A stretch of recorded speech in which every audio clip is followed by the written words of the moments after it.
신천 성결교회에 와서 이렇게 말씀을 전하게 된 것이 저에게는 참 큰 복입니다. 네. 우리 이성복 목사님 세우신 교회이기에 아마 천국 가서 만나 뵈면 신천 성결교회에 갔었노라고 이렇게 말씀드릴 뭔가 이렇게 거리도 있게 된 것도 감사하고, 존경하는 우리 이정익 목사님 목회하셨던 교회이기도 하고, 너무나 제가 좋아하고 또 너무나 귀하고 훌륭한 우리 박노원 목사님 목회하시는 교회이기도 하고, 저는 또 저희 외가가 철저히 또 성결교 집안입니다.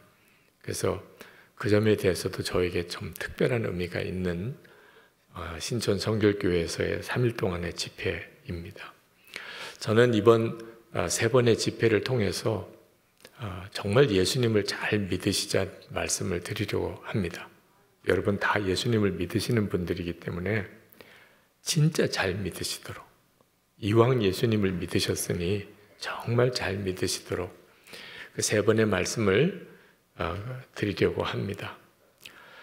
제가 은퇴를 하고 난 다음에 지난 1년 동안 정말 많은 교회를 다녔습니다. 그러면서 똑같은 예수님을 믿는데 신앙생활은 교회마다 다 다르다는 것을 느꼈습니다. 예수님께서 요한계시록에 7교회에 편지를 쓰셨는데 다 다릅니다. 그 교회마다 편지 쓴 내용이 다 다릅니다. 교회는 그런가 봅니다. 우리 신천 성결교회에 주님이 이 교회에 대하여 하실 말씀이 아마 있으실 겁니다. 제가 그걸 다 정확하게 알 수는 없죠. 한 가지 분명한 것은 예배당이 얼마나 크냐 작으냐 하는 것은 주님의 별 관심이 아니실 겁니다.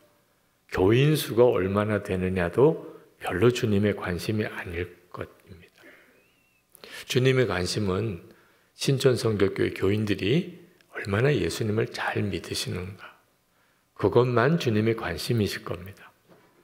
요한계시록에 보면 라오디게아 교회에 주님이 쓰신 편지를 읽어보면 라오디게아 교회는 너무 부자였던 것, 그게 자부심이 대단한 교회였습니다. 부유하여 부족함이 없다고 스스로 그렇게 말할 정도로 대단히 부유한 교회입니다. 우리 교회도 말입니다. 이왕이면은 부자 교회 다 되고 싶어 하지, 그죠? 네. 어느 교회가 아주 부자 교회다 그러면 은근히 부러운 마음도 들기도 합니다. 근데 주님의 눈에는 그게 전혀 의미가 없다는 것을 라오디게아 교회를 보면 알 수가 있습니다. 예수님께서는 라오디게아 교회, 그 부자 교회, 부유하여 부족함이 없다고 하는 그 교회를 향하여 내가 너를 입에서 내뱉으리라, 아주 끔찍한 말씀을 하셨습니다. 그 라오디게아 교회가 뭐가 문제가 있었을까요? 그 부자 교회 안에 예수님이 들어가실 수가 없었습니다. 세상에 이런 일이 있을 수가 있습니다. 교회인데 말입니다. 예수님이 그 교회에 들어가실 수가 없었어요. 그래서 요한계시록 3장 20절에 보면 내가 문을 두드리노니 누구든지 문을 열면 내가 들어가. 라오디게아 교회에 하신 말씀이에요. 그러니까 라오디게아 교회는 예수님을 믿지만 예수님은 정작 교회 안에 들어가실 수가 없는 교회였으니 그럴만하죠. 그래서 예수님께서 라오디게아 교회를 향하여 말씀하시기를 내 공고한 것과 가련한 것과 가난한 것과 눈먼 것과 벌거벗은 것을 네가 알지 못한다. 그러니까 겉으로는 아주 부유하고 부자인 교회인데 영적으로는 너무너무 가난하고 불쌍한 교회였습니다. 한마디로 라오디게아 교회는 예수님 잘 믿는 교회가 아니었던 거예요. 자, 그 정말 심각한 문제죠. 예수님을 잘 믿는다고 하는 것이 우리에게 있어서 대단히 중요해요. 우리가 살아가는 동안에 죄 짓는 것이 참 두렵잖아요.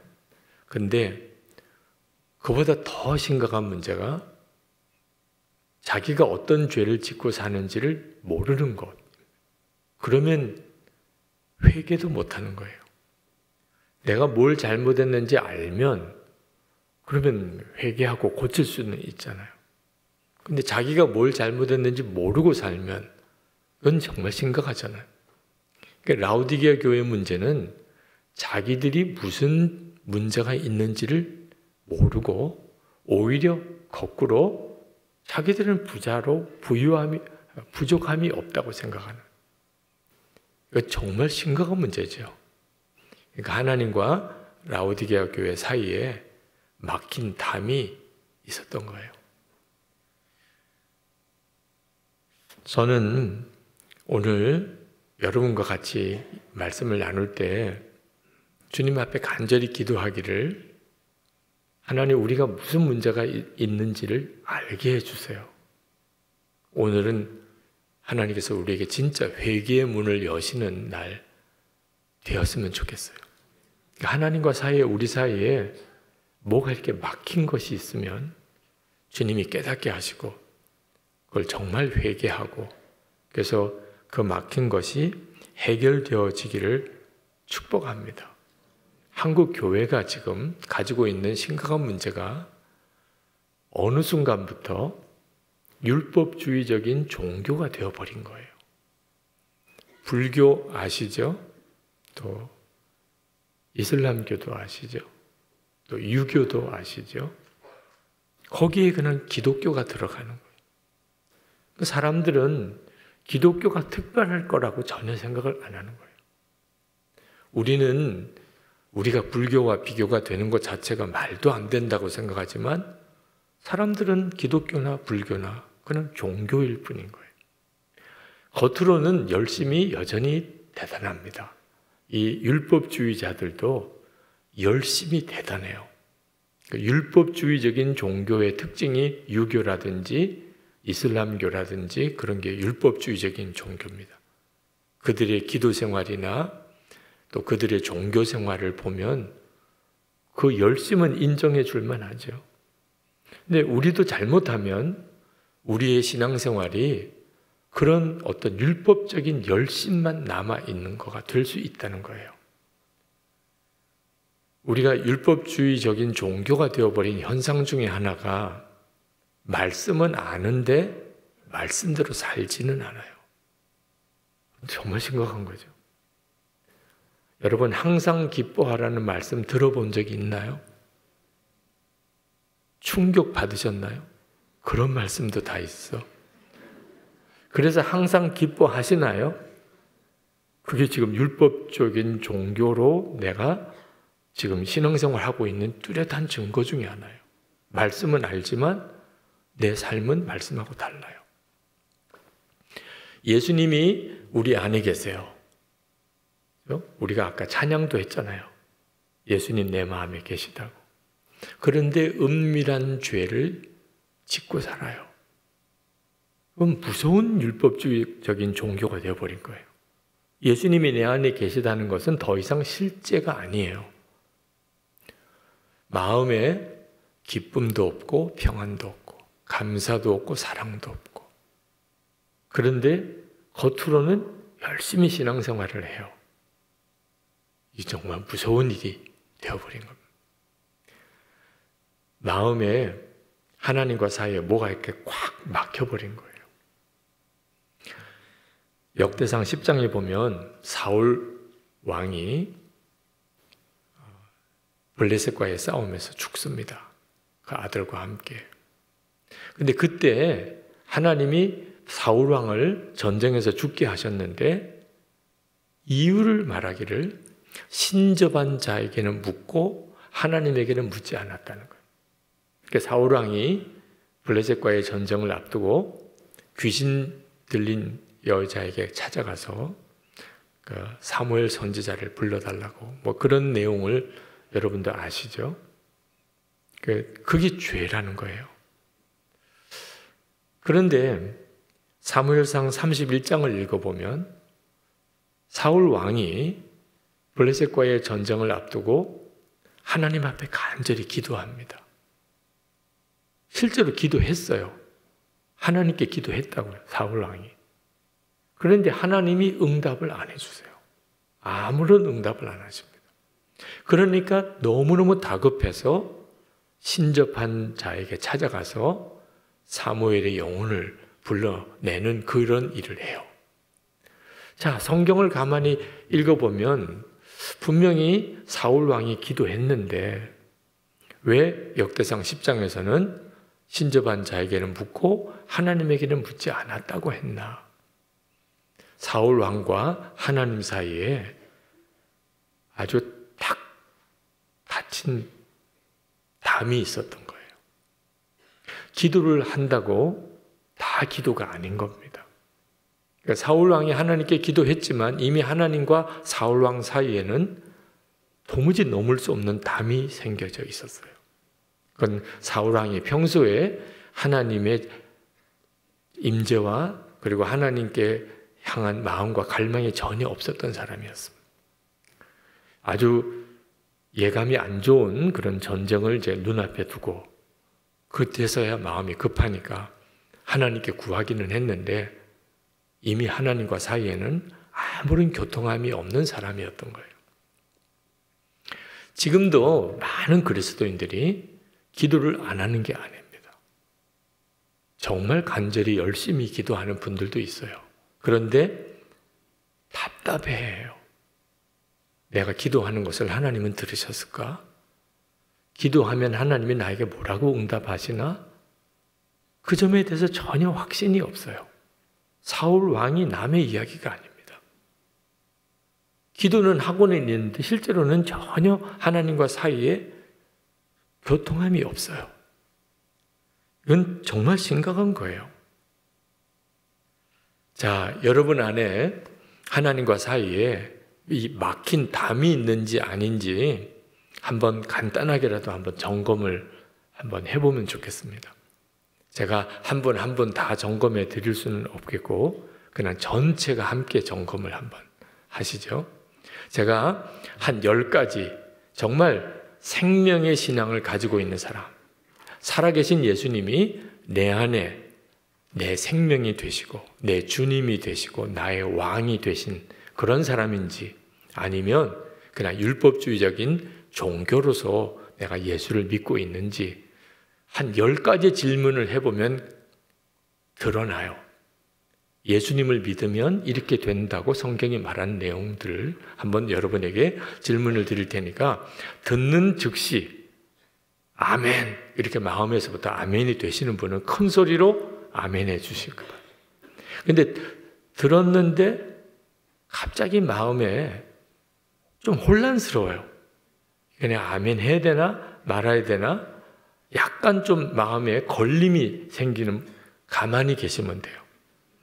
이 시간에 아멘 안 한다고 야단 맞는 시간 아닙니다.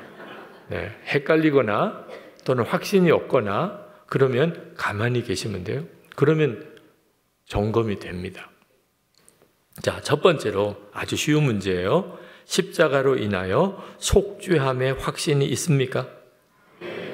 자, 둘째로 순교할지라도 예수님이 주님이라고 고백할 수 있습니까? 셋째, 오늘 죽어 천국에 간다고 해도 기쁘시겠습니까? 네 번째, 예수님께서 마음에 임하셨음을 아십니까?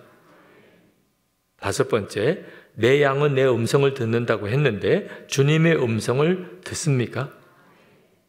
여섯 번째, 예수님이 목자시니 이제 부족한 것이 없습니까? 일곱 번째, 예수님을 믿기에 두려움과 염려가 다 사라졌습니까? 여덟 번째, 예수님의 마음이 임하셨으니 이제 은밀한 죄가 사라졌습니까? 아홉 번째, 원수도 사랑하게 되었습니까? 열 번째, 자아가 죽었습니까? 자, 건강검진 받으러 가서 온몸이 다 문제네요. 이런 경우는 없잖아요. 그죠? 폐가 문제네요. 간이 문제네요. 그래도 가슴이 철렁 내려앉죠. 그죠? 하나만 문제여도 이건 심각한 문제잖아요. 자, 여러분이 주님 앞에 섰을 때 이 10가지 질문에 대하여 여러분이 어느 하나라도 분명하게 아멘을 못한다면 지금 주님과 사이에 심각한 문제가 생겨 있는 거예요. 부흥회는 왜 하나요? 내 신앙 점검을 하려고 하는 거거든요. 주님 앞에 서기 전에 내 신앙생활에 문제가 없는지, 내가 영적 상태에 혹시 문제가 생긴 건 없는지, 특히 하나님과 나 사이에 막힌 담은 없는지 점검하려고 하는 거거든요. 근데 어느 항목에 내가 아멘이 안 된다면 그건 굉장히 심각한 문제예요.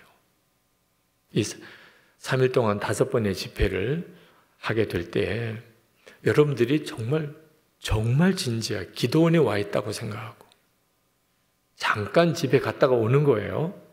내내 3일 동안 여기서 주무시고 사시라고까지는 안 하겠어요. 오늘 저녁 집회 끝나고 잠깐 집에 갔다가 오는 거예요. 내일 새벽에. 그렇죠? 정말 그렇게 3일 동안 하나님 앞에 여러분의 영적인 상태를 점검해야 합니다. 예수님께서 십자가에 달려 죽으신 것은 하나님과 우리 사이에 막힌 담을 무너뜨리시려고 그렇게 하신 거예요. 13절, 14절에 보면 전에 멀리 있던 너희가 그리스도 예수 안에서 그리스도의 피로 가까워졌느니라. 이 말씀은 이방인과 유대인들 사이가 그렇게 됐다는 뜻이에요. 이방인과 유대인 사이는 도무지 해결될 수 없는 담이 있었던 사이거든. 근데 예수님 안에서 이방인과 유대인이 완전히 담이 무너져 버렸어요. 그게 초대교회의 기적이에요. 근데 14절에 보면 그는 우리의 화평이신지라, 예수님을 말합니다.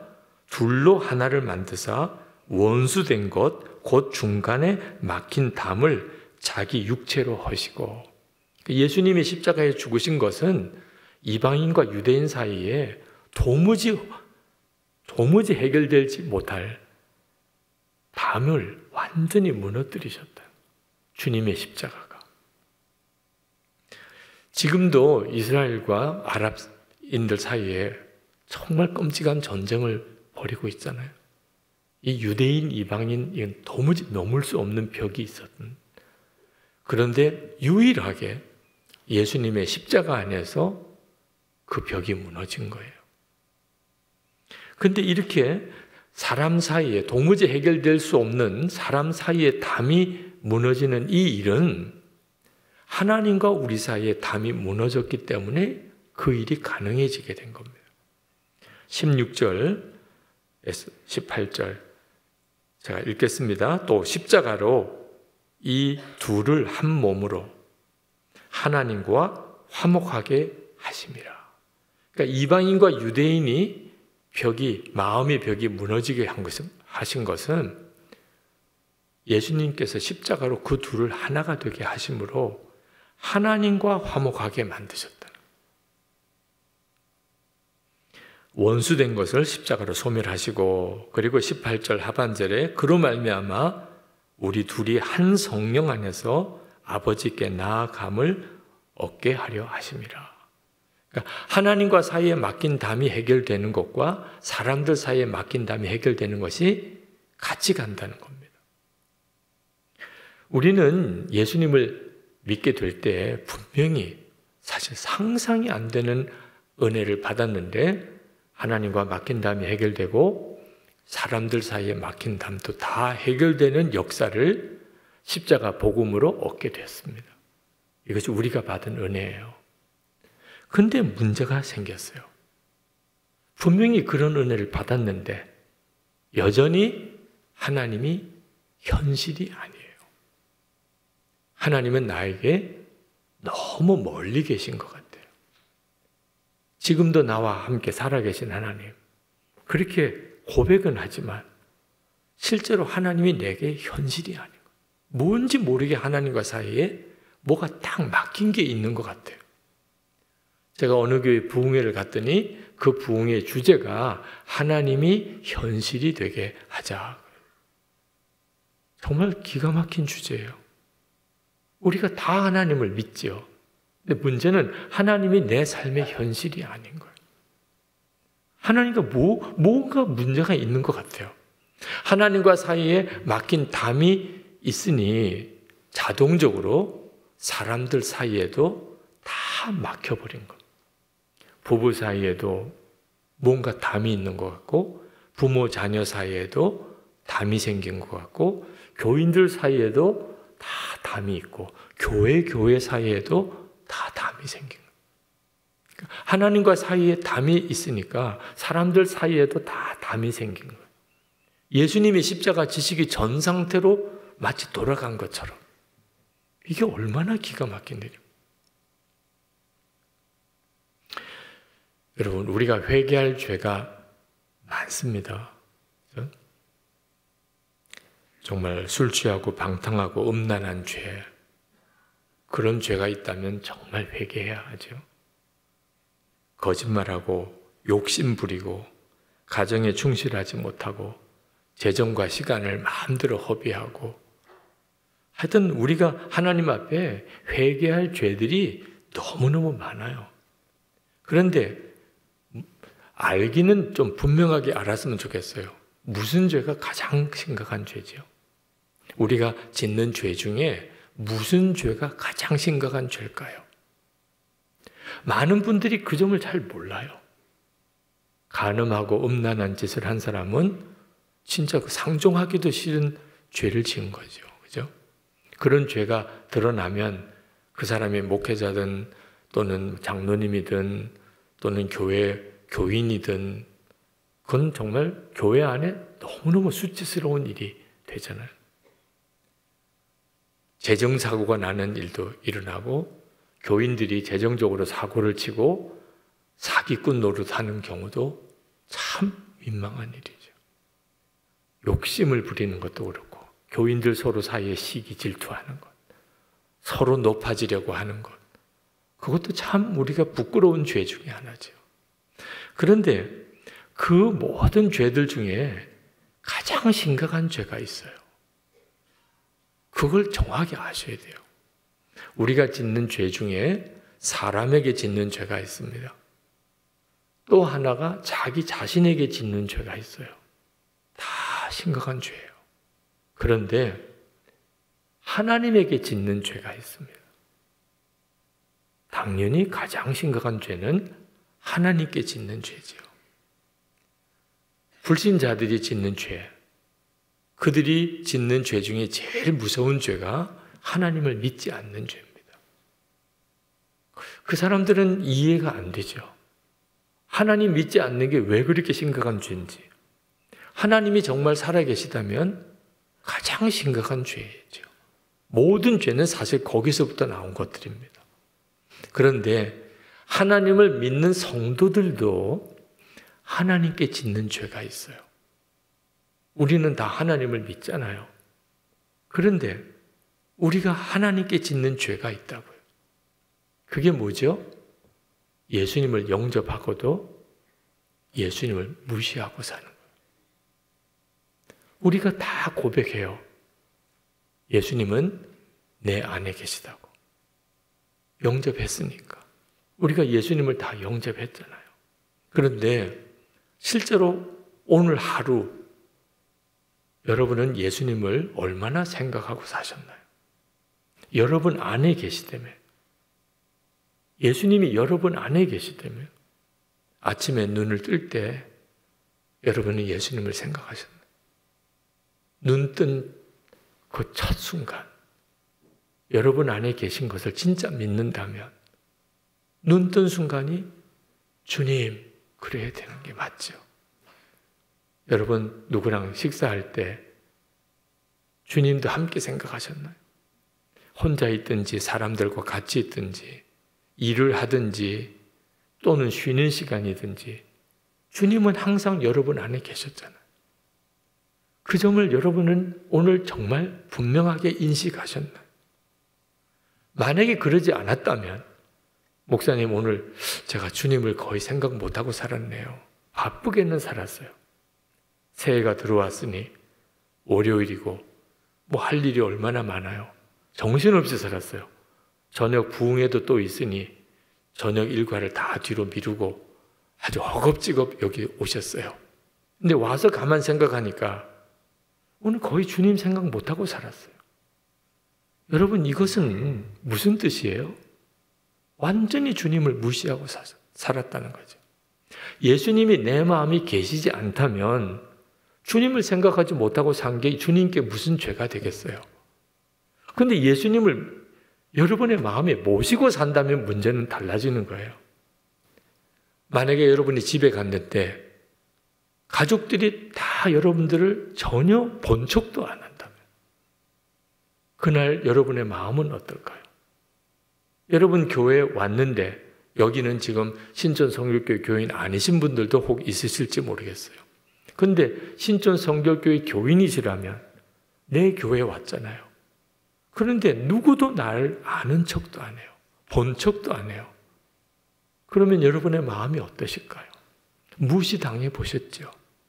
어느 자리에 어느 곳에 가서 여러분이 무시당해 봤을 때 느낌 아시죠? 우리 중에서 가장 무시당하시는 분이 누구신가? 예수님이시라는 거예요. 그게 하나님과 우리 사이에 막힌 담인 거예요. 주님을 모시고 산다고 하면서도 주님을 전혀 기억도 하지 않고 바라보지도 않고 살면서 급하고 어려운 일이 생길 때 주여라고 기도하면 사울 왕이 겪었던 그 느낌을 그대로 겪을 수밖에 없던 거예요. 기도는 하기는 하는데 기도에 전혀 아무런 역사를 경험을 못하는 거죠. 한국교회 부흥이 임했던 1907년 평양 대부흥, 그때 그 부흥의 가장 중심 인물 중에 한 사람이었던 길선주 장로님. 장로님이시지만 지금으로 따지면 목사님이신 경우예요. 왜? 그때는 안수받은 목사님이 안 계실 때니까. 그 길선주 장로님이 무슨 회개를 했었냐 하면 친구가 일찍 세상 떠나서 유족들에게 그 자녀들이 장성해서 전달해 달라고 맡긴 유산을 자기가 반을 떼먹었다는 거예요. 교인들이 경악할 만한 일이죠. 저렇게 존경받는 길선주 장로님이 친구 맡겨놓은 유산 반이나 떼먹었다니. 근데 한국교회 부흥의 시작은 1903년 하디 선교사님의 회개 부흥으로부터 시작이 됩니다. 그 회개 부흥이 전국으로 퍼져가면서 1907년 평양 대부흥으로 폭발하게 된 거예요. 자, 그렇다면 1903년 하디 선교사님은 무슨 죄를 회개했을까요? 길선주 장로님은 친구 돈 횡령한 죄를 고백했다면 하디 선교사님은 무슨 죄를 회개했을까요? 예수님을 자기가 실제로 믿지 않았다는 거예요. 이게 무슨 말이죠? 아니 20대 의사였던 하디 선교사가 이 조선 땅에 와서 여기서 선교사로서 자신의 귀한 한 평생을 들였어요. 그 선교사가 예수를 안 믿었다니. 자기가 한국에 와서 한국의 교회를 세우고 예수 믿는 성도들을 세우려고 할 때 자기가 배운 신학 지식, 자기가 훈련받은 의사로서의 경험, 그리고 자기의 개인적인 열심과 그리고 노력으로 영혼을 구원하고 교회를 세울 수 있을 거라고 자기가 생각했다. 그런데 한국에서의 선교는 열매가 없었어요. 한국 교인들은 제대로 예수 믿는 것 같지도 않고 한국의 교회가 제대로 된 교회가 설 수 있을까 도무지 믿어지지도 않았어요. 하디 선교사님이 선교지를 이렇게 순회하고 돌아오는 날은 밤새도록 울고 기도하셨어요. 너무 한국교회 현실이 비참하고 믿을 만한 교인 없고 이게 한국교회 제대로 되겠나? 그게 너무 마음이 무너져요. 한국교회 선교 실패라고 생각했어요. 이유는 한국교회 교인들의 수준이 너무 낮았다고 생각했어요. 도대체 이 사람들은 믿음을 제대로 가질 수 있는 사람인지 모르겠다. 그런데 선교사님 수련회 때 하디 선교사님이 설교 준비를 하다가 그가 설교의 대지를 꼽았어요. 우리가 진짜 기도의 역사를 믿어야 된다. 기도 응답을 받으면 어떻게 해야 되냐? 예수님을 진짜 믿어야 된다. 그리고 정말 주님이 자기 안에 계신 것을 알아야 된다. 그리고 철저히 주님께 순종해야 된다. 근데 그렇게 설교 준비는 했는데 성령께서 물으신 거예요. 너는 그러냐? 너는 그러냐? 너는 정말 예수님이 너와 함께 계신 것을 진짜 믿고 모든 것에 주님께 순종하여 내가 지금까지 복음을 전하고 교회를 세웠느냐? 거기서 꼬꾸라진 거예요. 설교는 그렇게 준비를 했는데 자기는 자기 열심과 자기 노력과 경험 가지고 그렇게 전도할 수 있다고 생각하고 그렇게 교회를 세울 거라고 생각해서 그렇게 해왔다. 예수님을 전적으로 믿고 의지하지 않았다. 그러니 한국교회 선교 열매가 없는 거죠. 성령께서 내가 설교 준비를 했지만 선교사님들 앞에서 내가 깨달은 회개한 그것을 고백하라. 그래서 선교사님들 앞에 눈물로 고백한 거예요. 한국교회 선교의 실패, 한국 교인들이 제대로 예수 못 믿는 이유, 이 하디 선교사 때문입니다. 제가 전적으로 예수님이 나와 함께 계시고 그 예수님을 전적으로 의지해서 그동안에 선교한 게 아니었습니다. 선교사님들도 충격을 받았어요. 자기들이 실제로 그렇게 했었으니까. 그리고 그들이 그 다음 주일에 섬기는 한국 교회에 가서 한국 교인들 앞에서 여러분들이 예수를 제대로 못 믿는 이유는 저 선교사 저 때문입니다. 제가 예수님을 진짜 믿고 주님을 의지하지 않았었습니다. 한국 교인들은 기가 막힌 거예요. 선교사들이 우리가 예수 제대로 못 믿는 이유를 다 선교사들이 자기 잘못이라고 해요. 그리고 회개가 터진 거예요. 그리고 일어난 회개 운동이 평양 대부흥회까지 이어진 거예요. 길선주 장로님의 그 회개 고백으로도 나온 거죠. 이 문제, 여러분 친구 돈 횡령한 죄가 커요? 예수님을 안 믿은 선교사의 죄가 커요? 얼핏 보면 친구 돈 횡령한 죄가 더 커 보이죠. 그러나 비교가 안 되는 죄예요. 예수님을 진짜 믿지 않은 죄. 그 죄가 지금 우리들의 문제라니까. 우리가 다 예수님을 믿는 사람들이에요. 그래서 더 기가 막힌 거예요. 예수님이 내 마음에 계시다고 다 고백하는 사람들이에요. 그러니까 우리 죄가 더 심각한 거예요. 정말 예수님을 생각하지도 않고 주님을 정말 무시하고 우리가 교회를 의논하든 교단위를 의논하든 주님을 바라보지도 않아요. 제가 처음 전도사로 우리 감리교회 지방회에 참석했을 때예요. 목사님, 장로님들이 다 대표들이시죠. 그런데 왜 싸우는 일이 생기는지, 소리를 지르고 마이크를 뺏고 무슨 문제로 싸우는지는 기억이 안 나지만 그렇게 얼굴이 시뻘개지고 막 소리를 지르고 그건 지금도 눈에 선해요. 그렇게 싸우더라. 너무너무 마음이 무너지더라. 그런데 더 기가 막힌 것은 그렇게 싸우다가 추도 예배 시간이 됐어요. 그 해에 돌아가신 장로님 두 분을 추도 예배 시간에 회의가 제대로 진행이 안 되니까 감리사님이 일단은 지금 추도 예배 시간이 됐으니 요 안건은 그 뒤에 처리하기로 하고 추도 예배부터 드리는 게 어떻겠습니까? 지방 회원들이 다 동의했어요. 자, 그러면 예배위원들 올라오세요. 예배위원들 올라와서 사회하시는 목사님이 나가셔서 우리 예배를 시작하겠습니다. 찬송을 부르겠습니다. 조금 전까지 그렇게 싸우다가 찬송을 부르는 거예요. 아니, 하나님은 이렇게 예배를 받으시는, 아니, 하나님은 이렇게 찬송을 받으시는 거예요. 아니, 찬송을 부르려면 싸웠던 당사자들이 뭘 화해를 하고 찬송도 불러야 되는 거 아니에요? 하나님께 찬송을 부르려고 하다 보니 이게 지금 찬송을 부를 수 있는 상황이 아니잖아요. 그래서 서로 회개하고 서로 화해하고 이제 우리 하나님께 예배할 수 있게 되었습니다. 뭘 이렇게 돼야 되는 거 아니겠어요? 저는 그렇게 느껴지더라고. 어떻게 이렇게 갑자기 찬송을 부를 수 있나? 찬송을 부르는데 눈물만 나요. 그렇게 예배가 끝나고 또 싸우는 거예요. 예배를 왜 드리나 모르겠어요. 예배를. 여러분, 이게 얼마나 무서운 일인가를 아셔야 돼요.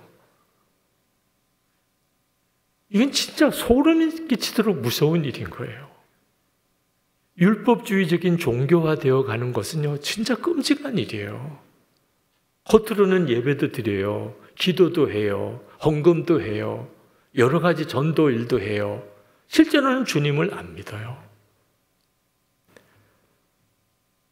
많은 성도들이 죽는 것이 힘들다, 그런 말을 합니다. 나는 죽고 예수로 살자고.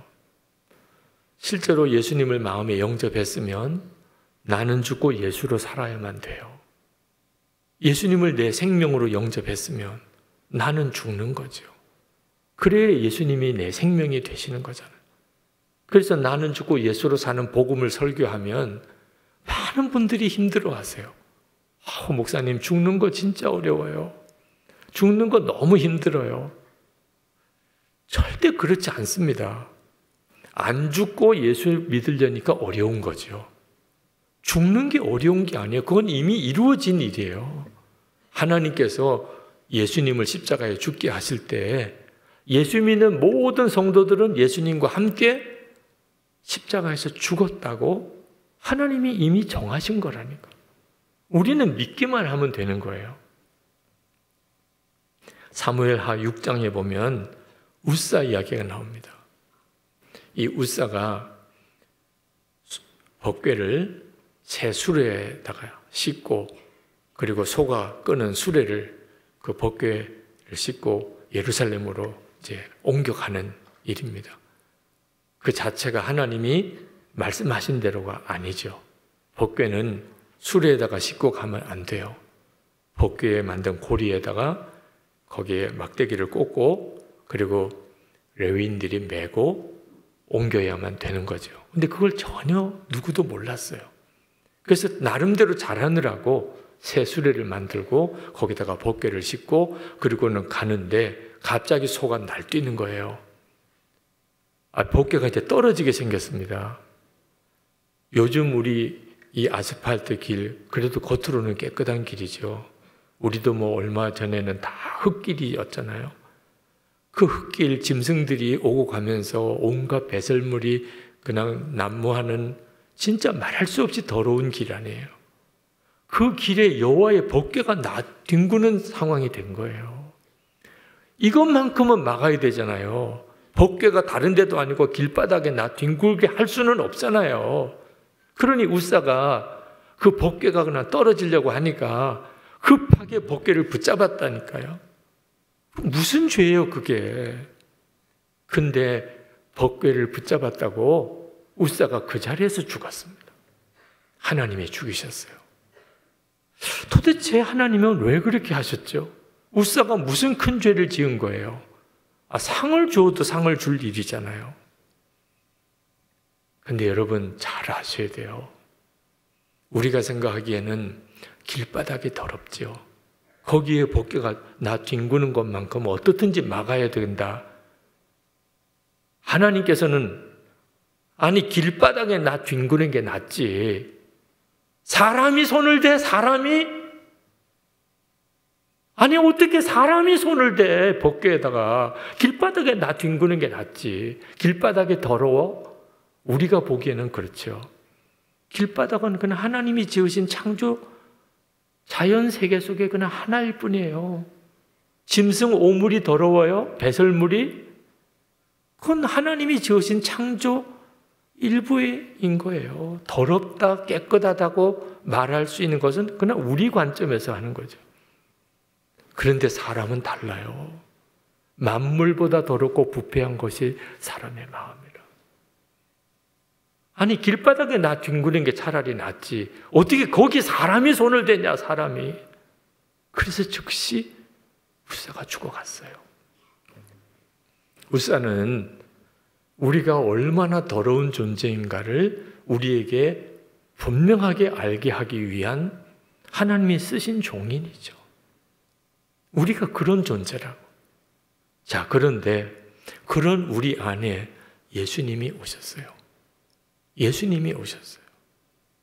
우리는요, 죽어도 벌써 수없이 죽어야 될 존재예요.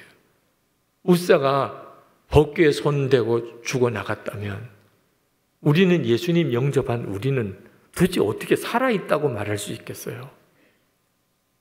내 십자가의 복음이 뭐예요? 예수님과 함께 우리가 이미 죽었기에 우리의 옛사람이 예수님이 우리 안에 오실 수 있었고 그래서 예수님이 우리 생명이 되신 거라니까. 그런데 죽는 게 어렵다는 말이 왜 나와요? 아니, 당연한 일인 거죠. 내가 죽었으니까 예수님이 내 안에 오신 건데. 우리가 예수를 믿어도 나는 죽었다고 하는 분명한 믿음과 고백이 없이 믿으니까 하나님과 우리 사이에 딱 담이 생긴 거예요.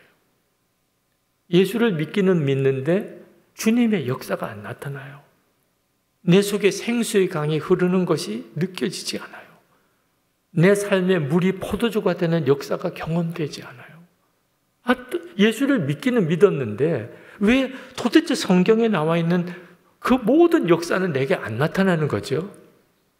내가 안 죽었다고 생각해요. 죽지도 않았는데 어떻게 살 수 있나요? 아니, 안 죽었다며요. 그러면 어떻게 예수님이 내 새 생명이 될 수 있냐고요? 내가 안 죽었는데. 내가 죽었으니까 예수님이 내 새 생명이신 거잖아요. 우리가 진짜 회개해야 될 것이 뭔가? 물론 욕심 부린 거, 거짓말한 거, 음란했던 거 다 회개해야 될 죄들입니다. 그러나 그 모든 것보다 진짜 중요한 죄, 그 모든 죄의 시작, 내가 이미 죽었음을 믿지 않는 거예요. 예수를 믿는다면서도, 예수님을 영접했으면서도 죽지 않은 자아로 살고 있는 거예요. 이걸 정말 회개해야 하는 거예요. 어느 목사님이 습관적인 음란물을 탐독하는 음란물 중독에 빠져 계신 목사님이 계셨어요. 그 목사님과 이야기를 나누다가 그 문제가 드러났어요. 목사님, 저 도무지 음란물 중독에서 벗어날 수가 없습니다. 아무리 애를 써도 안 된대요. 이제는 회개도 못하겠대. 그동안에 하나님 앞에 수도 없이 회개도 하고 금식도 하고 자기 나름대로는 음란물을 끊어보려고 애를 썼대요. 교인들도 몰라요. 가족도 몰라요. 아내도 몰라요. 목사님 혼자서 어떻든지 해결해 보려고 애를 쓰지만 끊어지지 않는데, 제가 그 목사님께 말씀을 드렸어요. 목사님, 음란물을 끊으려고 노력해서 이거 못 이깁니다. 만약에 노력해서 죄를 이길 수 있었다면 예수님이 십자가를 왜 지셨겠습니까? 우리가 노력해서 죄를 안 지을 수 있다면, 그렇다면 주님의 십자가 지실 이유가 없잖아요. 안 되니까, 우리 힘으로는 도무지 안 되는 문제니까 예수님의 십자가에 죽으셨고, 예수님만 죽으신 게 아니고 목사님도 함께 죽으셨습니다. 목사님이 하실 일은 나는 죽었다고 믿고 고백하는 것입니다. 목사님의 죽었음을 받아들이세요. 그 외에는 죄를 이길 길이 없습니다. 그랬더니 그 목사님께서 그것이 안 된다는 거예요. 내가 죽었다는 게 도무지 믿어지지 않는다. 목사님이 지금 믿어지냐 안 믿어지냐를 따질 문제가 아니에요. 목사님은 지금 죄와 심각한 싸움을 싸우고 있잖아요. 싸움이 아니고 아예 끌려가고 있잖아요. 지금 죄에 사로잡혀서. 목사인데 이게 말이 됩니까? 그런데 그게 현실인 거예요. 하나님께서 주신 답은 우리 보고 그냥 죄 짓지 말라 그랬으면 우리는 하나님 믿지도 못합니다. 하나님이 주신 답은 죄의 종로를 하던 우리 옛사람을 예수님과 함께 십자가에 죽게 하신 것입니다. 우리는 믿을 뿐이에요. 그랬더니 그 목사님께서 자신이 없다는 거예요. 그렇게 믿을 자신이 없다. 목사님, 그러면 그냥 나 따라하세요. 하나님, 저 아무개는 죽었습니다. 따라하세요. 그랬더니 대답을 안 하죠. 아니, 목사님, 따라하지도 못합니까? 아니, 믿어지지 않는다. 자신이 없다. 아니, 언제까지 그렇게만 하고 있을 겁니까? 아니, 따라 한번 해보세요. 하나님, 저 아무개는 죽었습니다. 그게 성경이 말하는 너무나 놀라운 복음이지 않습니까? 그랬더니 그 목사님이 겨우 따라하세요. 하나님, 저 아무개는 죽었습니다. 그러더니 눈물이 터졌어요. 그리고 하나님, 진짜 믿게 해주세요. 그리고는 통곡을 하는 거예요. 이제는 회개도 안 된다는 분, 이제는 하나님 앞에 나와 기도해도 눈물도 안 난다는 분이 그냥 그 앞에서 통곡을 하시는 거예요. 그 목사님 붙들고 같이 저도 울고 그 목사님도 울고, 그날 하나님의 영이 그 목사님을 사로잡았어요. 우리가 진짜 회개해야 될 문제가 뭐죠? 가정생활에서, 교회생활에서, 내 일터에서 예수님을 모시고 살면서도 왜 주님이 나와 함께 계신 것을 아무도 모르는 거죠? 남편도 모르고 아내도 모르고 부모도 모르고 자녀도 모르고 같은 교인들끼리도 모르고 세상 사람은 더 모르고 예수님을 모시고 살면서도 내가 죽었다고 진짜 믿고 고백하지 않으니까, 이것이 정말 해결되지 않으면, 그러면 우리는 예수님을 믿어도 실제로 뭐가 꽉 막힌 상태에서 살아갈 수밖에 없는 거예요. 신촌성결교회는 정말 은혜로운 교회잖아요.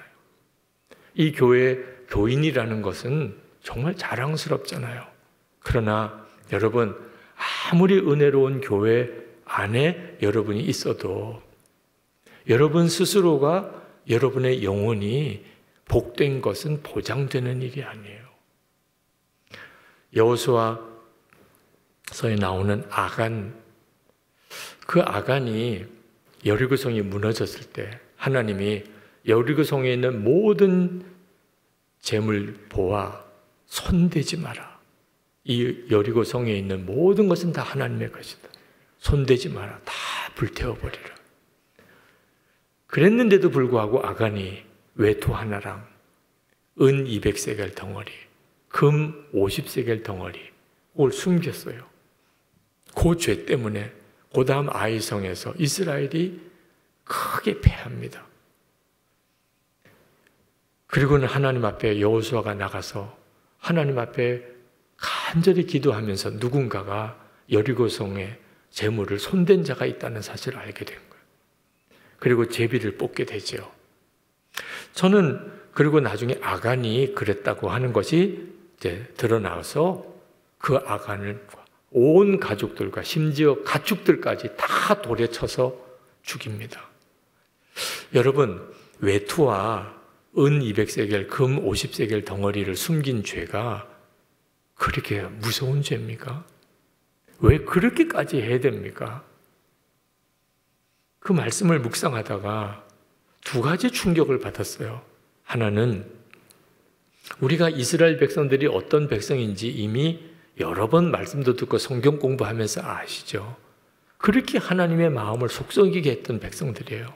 그런데 그 여리고성이 무너졌을 때 그 여리고성에 있는 사람들이 가지고 있던 그 수많은 보화들, 재물들, 손댄 사람이 아간 한 사람밖에 없었다. 이건 엄청난 충격이에요. 아니 어떻게 그럴 수 있냐 말이에요. 하나님이 손대지 말라 그런다고 이스라엘 백성들, 그 사람들 그렇게 참 신앙생활에 문제가 많고 하나님 말씀 안 듣고 속썩이고 그랬던 그 사람들이 하나님이 손대지 말라 그런다고 아간 외에는 한 사람도 손댄 사람이 없었다. 이건 진짜 놀랄 만한 일이잖아요. 근데 왜 그랬을까요? 요단강을 건너면서 여리고성을 소리 한번 지르고 완전히 무너지는 걸 보면서 하나님이 살아계시구나. 하나님이 지금 우리 가운데 계시구나. 부인할 수 없는 분명한 하나님의 임재를 그들은 경험했어요. 그런 가운데 있었다고. 그러니까 하나님이 손대지 말라고 그랬어요. 아무도 손 안 댔어요. 아간 한 사람 외에는. 자, 그런데 또 하나 충격은 그런 상황 속에서 어떻게 아간이라는 사람이 나오냐 말이에요. 이스라엘 백성 전체가 다 하나님이 손대지 말라고 그래서 누가 보든 안 보든 자기들 눈앞에 금덩어리가 돌아다니고 은덩어리가 돌아다니고 좋은 외투가 있고 그런 상황에서도 누구도 손을 안 대는 이 상황에 어떻게 아간은 손을 댔냐 말이에요. 더 무서운 것은 제비를 뽑아가요. 도대체 누군지를 그래서 지파별로 족속별로 가문별로 제비 뽑아갈 때 아간이 본인이 알았지 않겠어요? 나에게로 이게 모든 게 좁혀져 오는구나.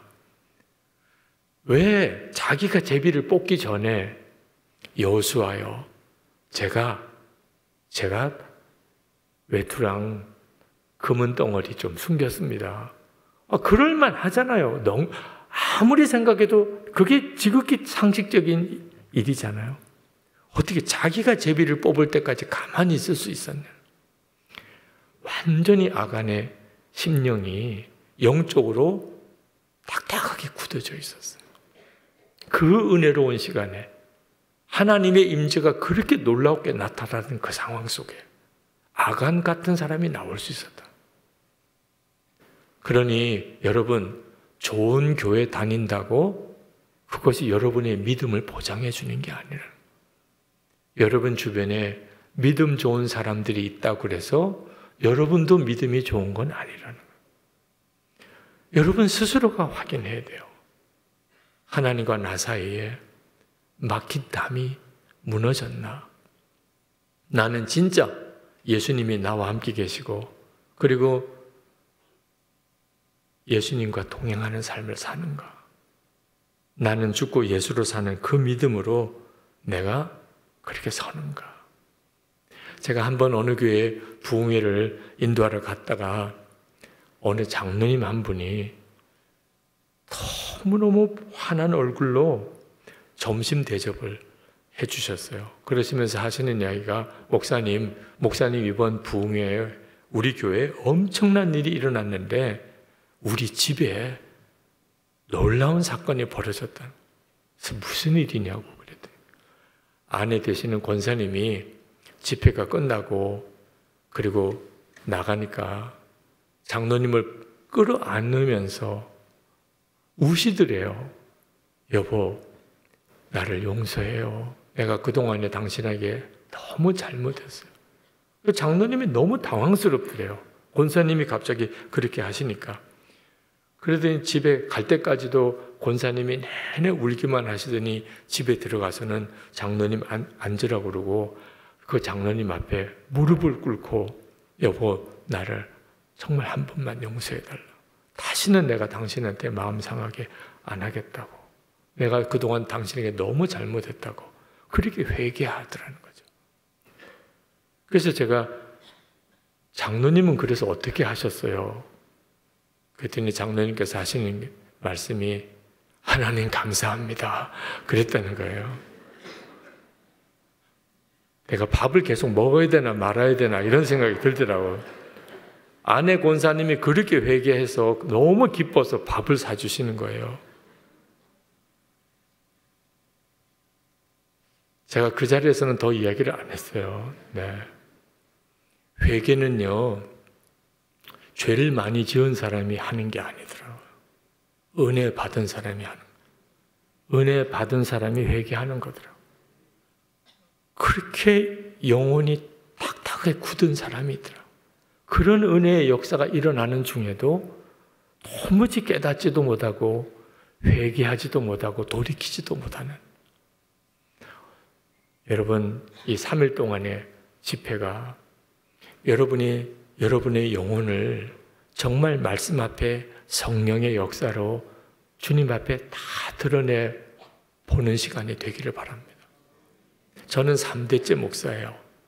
아버님도 목사님이고 할아버님도 목사님이시고, 저는 어릴 때부터 목사로 구별된 사람처럼 자랐습니다. 빗나가는 일 거의 없었고 아주 모범생으로 자랐어요. 어릴 때부터 영락없이 목사다 그런 말을 듣고 자랐습니다. 그리고 제가 목사 안수를 받았어요. 저는 그래도 제가 꽤 괜찮은 목사인 줄 알았어요. 근데 제 실상이 드러나는 그런 날이 왔습니다. 제가 군목 이제 훈련을 받으러 저 광주에 있는 상무대 입대를 했을 때 훈련 받다가 고관절이 부러지는 중상을 입었어요. 그래서 급히 군인병원으로 후송을 갔습니다. 근데 군의관이 엑스레이를 찍어 보더니 장애인이 되겠다는 거예요. 수술은 하지만 완전히 고치기가 어렵다는 거예요. 저는 이게 현실인가 꿈인가 싶었어요. 한 번도 그 생각을 해본 적도 없는 일을 만난 거예요. 그때 제 마음속에 아버지밖에 생각이 안 났어요. 수원에서 목회하시던 아버님. 어떻든지 아버님에게 연락을 해야 되겠다. 그래야 아버님이 바깥에서라도 손을 쓰셔서 제가 이런 야전병원이 아니고 서울에 있는 큰 병원에 좀 제대로 수술을 받으면 제가 장애인이 되진 않지 않겠냐. 뭐 그런 생각 뿐이었어요. 근데 아버님에게 연락이 안 돼요.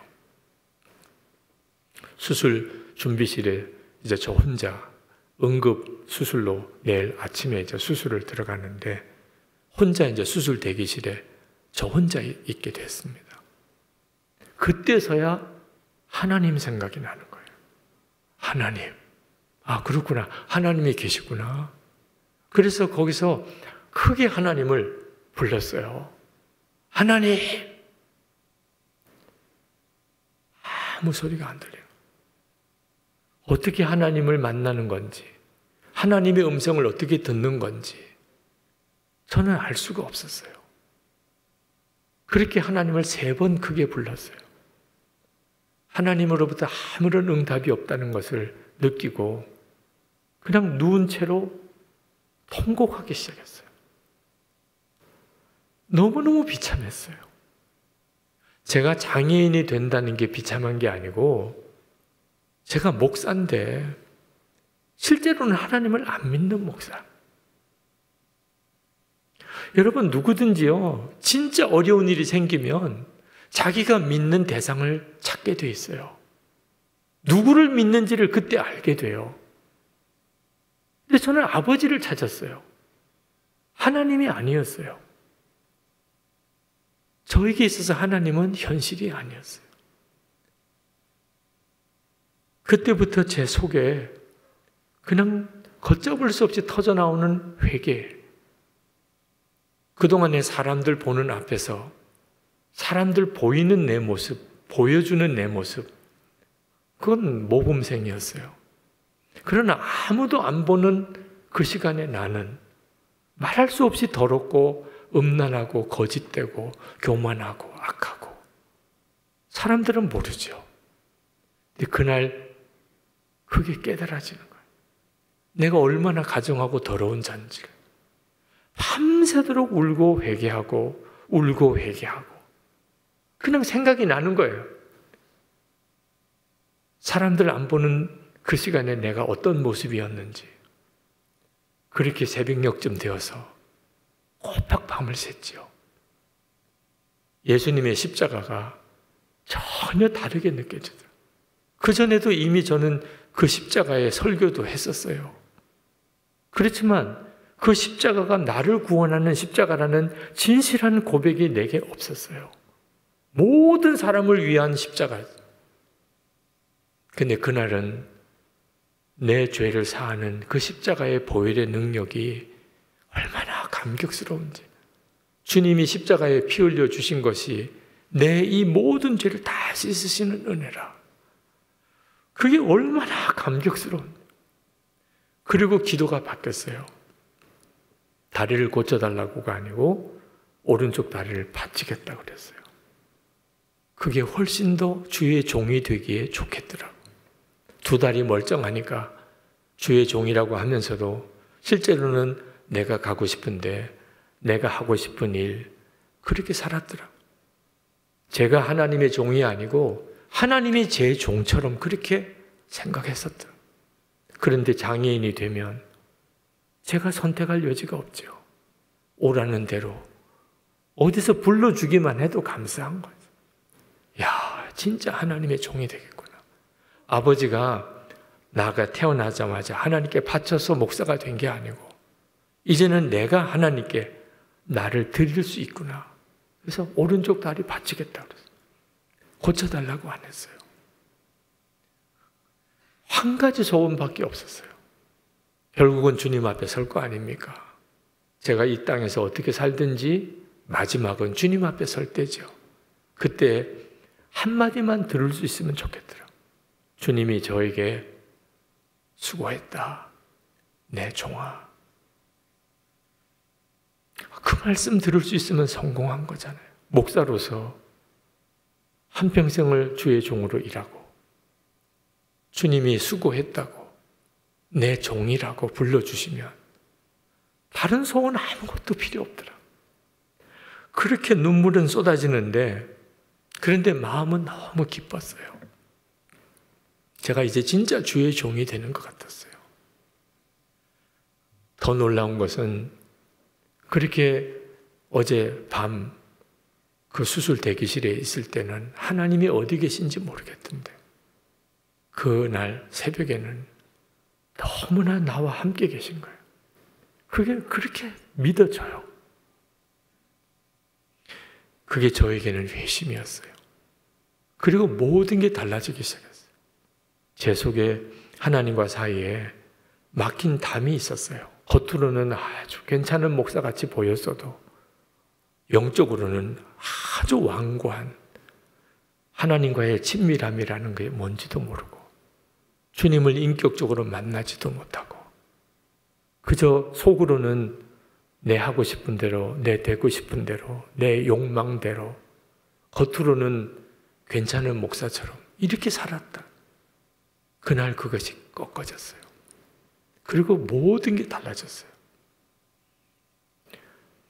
여러분 그저 새해만 왔다고 좋아할 일이 아닌 겁니다. 하나님과 사이에 막힌 담이 무너지고 그러면 사랑과의 막힌 담이 다 무너지기 시작해요. 그러고서 한 해가 새로워지는 거예요. 이제부터 주님 앞에 갈 때까지가 여러분들마다 다 다르실 거예요. 어떤 분은 10년, 20년, 30년 얼마 안 가서 주님께 가실 분도 있을 수도 있죠. 여러분 주님과 사이에 지금 막힌 담이 해결되지 않으면 그러면 갑자기 다가오는 죽음은 끔찍한 일이 되는 거예요. 우리 이제 기도하는 시간을 좀 가졌으면 좋겠습니다. 오늘 말씀을 마무리하고 기도하면서 주님과의 시간을 좀 더 깊이 가졌으면 좋겠어요. 오늘 기도할 때 하나님 제가 하나님과 사이에 막힌 담이 무엇입니까? 왜 저는 영적으로 이렇게 답답합니까? 왜 제게는 기도문이 이렇게 딱 막힌 것 같습니까? 제 심령에는 왜 기쁨과 감사와 사랑이 없습니까? 주님을 바라보는 눈을 뜨기 원합니다. 하나님과 사이에 막힌 담이 이제 다 무너지기 원합니다. 오직 하나입니다. 나는 예수님과 함께 죽었습니다. 이제 예수님이 내 생명이십니다.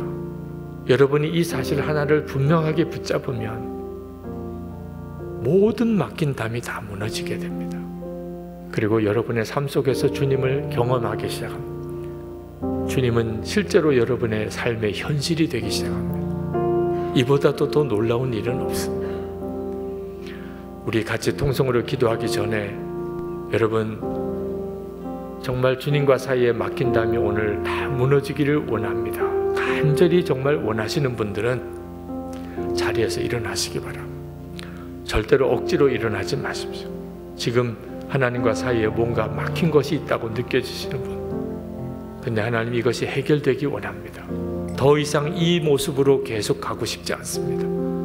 이 상태로 10년을 더 살고 20년을 더 살면 뭐합니까? 주님, 제 안에 막힌 담이 무너지는 시간이 되게 해주옵소서. 주님을 바라보는 눈이 더 분명하게 뜨여지게 되기 원합니다. 이제는 진짜 예수님 나의 생명이시고 내 주님이시고 왕을 모시고 사는 사람으로 살아가게 해주옵소서. 그래서 가족 사이에 막힌 간도 허물어지고 교인들 사이에 막힌 담도 허물어지고 내 주변 사람들 사이에 막힌 담이 다 무너지게 해주옵소서. 우리 주여 한번 부르짖고 기도하겠습니다.